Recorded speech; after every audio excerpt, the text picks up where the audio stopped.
నమస్తే రమగారు. నమస్తే జయ. రమగారు, వరలక్ష్మి వ్రతం శ్రావణ శుక్రవారం, రెండో శుక్రవారం మనం వరలక్ష్మి వ్రతం చేసుకుంటాము. ఈ వ్రతం యొక్క విశిష్టత, పూజా విధానం చాలా సింపుల్, మంచి ఫలితాలనిచ్చే పూజ. ఈ నభమాసం అంటారు, ఇప్పుడు ఇదేమిటి వర్షాకాలం కదా, అవును.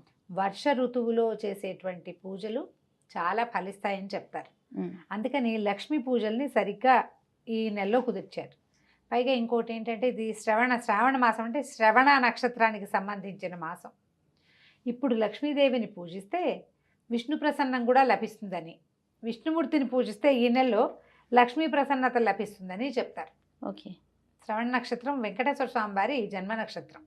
మనకి కథలు చెప్పుకుంటాం కదా పురాణాల ప్రకారం.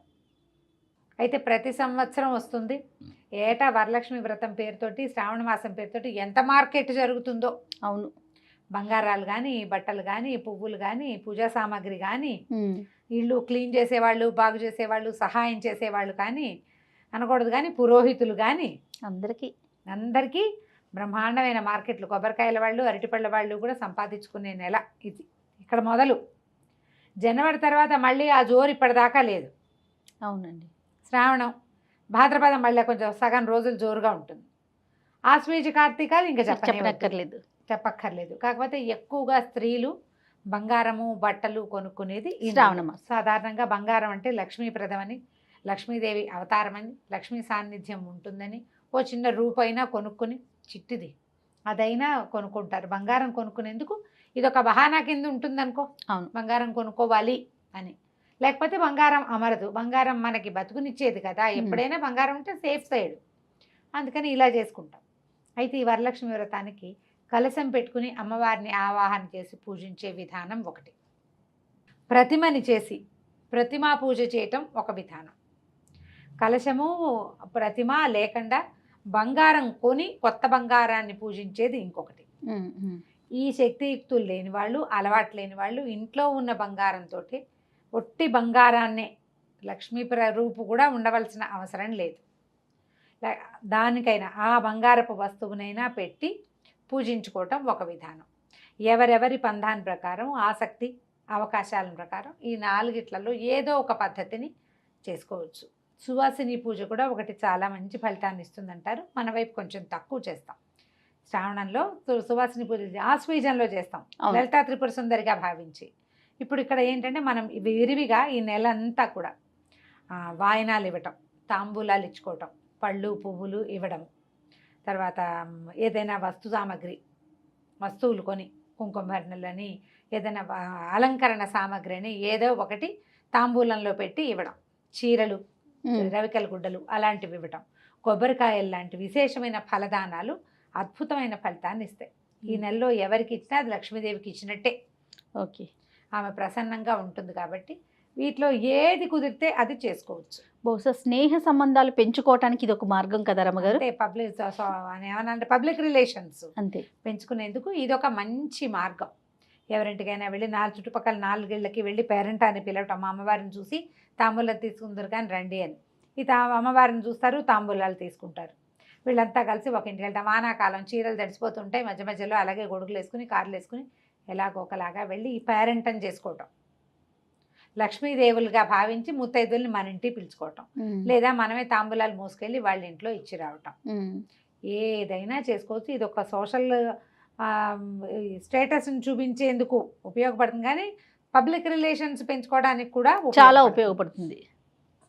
అలవాటు ఉన్నా లేకపోయినా లక్ష్మీ పూజ లక్షణంగా చేసుకోవచ్చు. సాధారణంగా పౌర్ణమికి ముందు వచ్చే వారాన్ని మనం వరలక్ష్మి వ్రతంగా చేసుకుంటాం.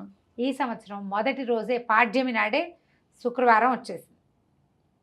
పౌర్ణమి ముందు రోజు అంటే మనం ఈ తర్వాత ఈ 2వ వారాన్ని చేసుకోలేకపోతాం, 3వ వారం కదా అనుకుంటారు కొంతమంది. 3వ వారం సరిగ్గా పౌర్ణమి నాడు వచ్చింది.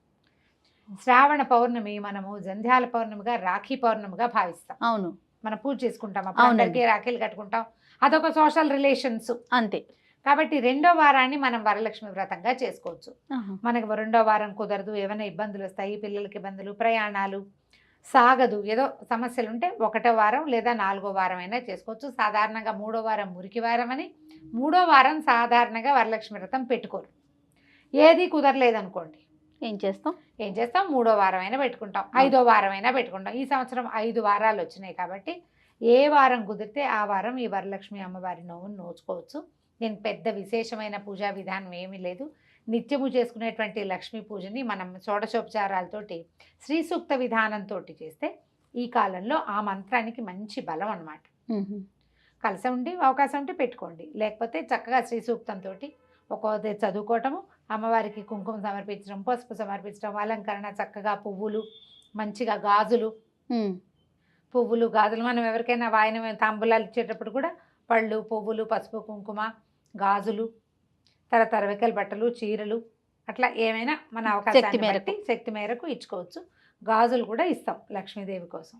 అమ్మవారిని చక్కగా అలంకారం చేసుకోవటం, స్థిమితంగా కూర్చుని ఏమైనా పదార్థాలు వండుకొని 5 పదార్థాలు, 3 నుంచి నియమం. ఒకటైతే మరీ ఒంటరిగా ఉంటుందని అనిపిస్తుంది, ఏమీ కుదరకపోతే శుక్రవారం చేసుకుంటాం. వరలక్ష్మి వ్రతానికి మాత్రం ఓ 3 పదార్థాలు సులువుగా చూడండి. అన్నం వండుకుంటామా, పాయసము, పులిహోర, దత్తోజనం అన్నంతో చేసేయచ్చు.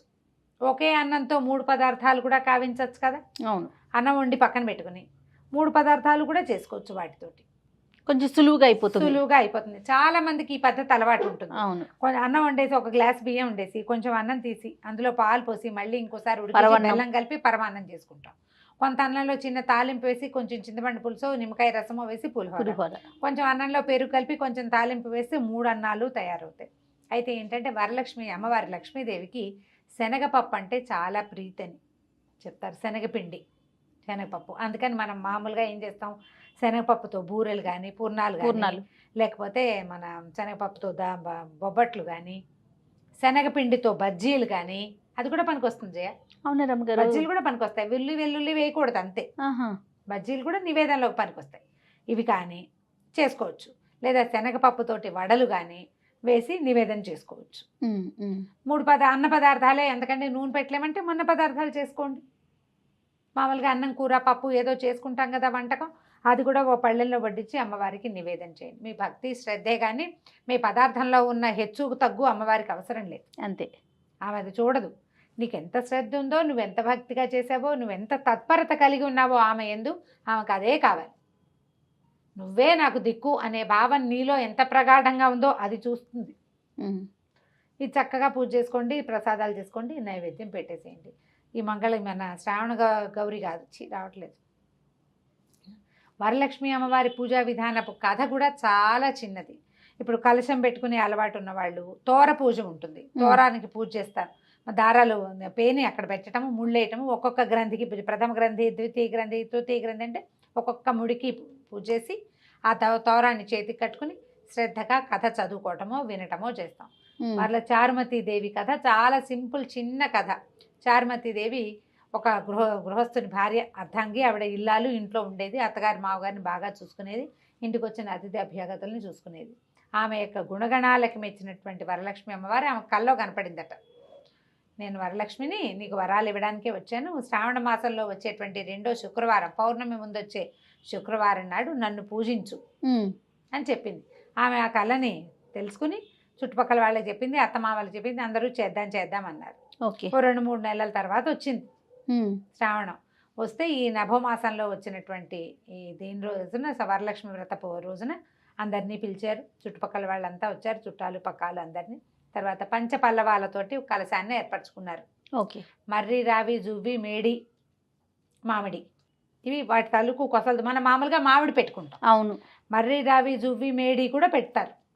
జువ్వి అంటే అదొక చెట్టు, జువ్వి చెట్టు అంటారు. ఆ జువ్విని కూడా పెడతారనమాట. ఈ 5 పంచపల్లవాలతోటి కలశాన్ని ఏర్పరిచి ఒక చక్కగా మందిరంత గోమయంతో అలికి ఒక శుభ్రమైన ప్రాంతాల్లో మనం పూజకి ఎట్లా చేసుకుంటాం అలాగా నియమంగా గోమయంతో స్థలాన్ని శుద్ధిగా అలకటము, చక్కగా ముగ్గు వేయటము. తర్వాత దాని మీద ఏమో అమ్మవారికి ఒక మందిరాన్ని స్థాపించడం, దాంట్లో కలశాన్ని స్థాపించి అమ్మవారికి పూజ చేసుకున్నారు. పూజ అయిన తర్వాత పూజా మందిరానికి 3 ప్రదక్షిణాలు చేశారట.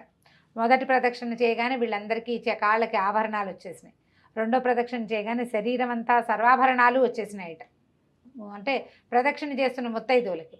3వ ప్రదక్షిణకి వాళ్ళ ఇంటి నుంచి అందరికీ బళ్ళు వచ్చినాయి అంటే సాధారణ కుటుంబీకులకు కూడా ఇల్లు కూడా ధనధాన్య సమృద్ధితోటి నిండిపోయింది. అదే చెప్తారు కథలో.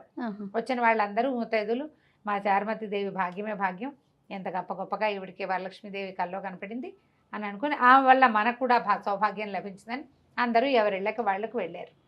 ఆ సంవత్సరం నుంచి వీళ్ళంతా ప్రతి సంవత్సరము వరలక్ష్మి వ్రతాన్ని ఆచరిస్తున్నారు. కుండినం అనే నగరంలో జరిగింది ఈ కథ అని చెప్తారు. అంతే కథ.